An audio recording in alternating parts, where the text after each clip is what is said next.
अशा प्रकारे पळणीस्वामींनी माधवाला पुनर्जीवित केले आणि माधव पुनर्जीवित झाल्याबरोबर आम्हाला सगळ्यांना अतिशय आनंद झाला.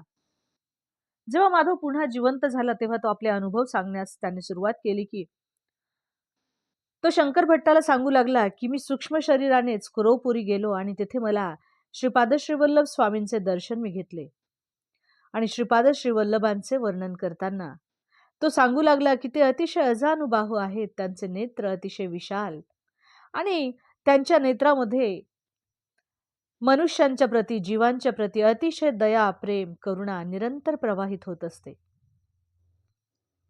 मी तेथे गेल्यावरती मी स्थूल देहधारी नव्हतो.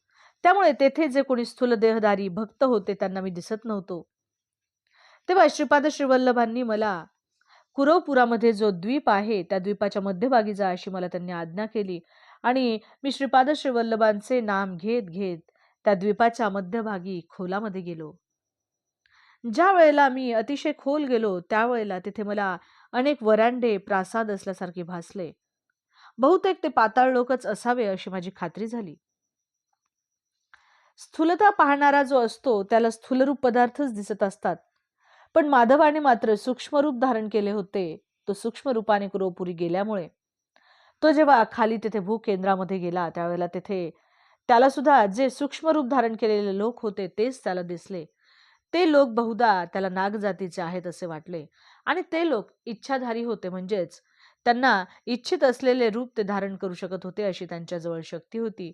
आणि साधारणतः त्या सर्वांनी नागरूपातच संचार करणे बहुतेक आवडत असे. त्यामुळे तेथे माधवाने अतिशय मोठे मोठे महासर्प पाहिले.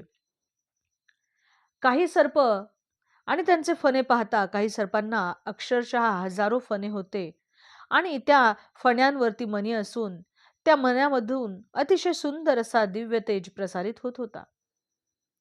काही नाग हे माधवाला योगमुद्रेत बसल्यासारखे वाटत होते आणि आश्चर्य त्याला असे वाटले, की त्यामध्ये एक महासर्प होता आणि तो जो सर्प होता तो अतिशय विशाल काय होता आणि त्याला हजार फणे होते आणि त्या महासर्पावरती आपले श्रीपाद श्रीवल्लभ प्रभू जणू काही महाविष्णूंसारखे ते शयन तेथे करत होते.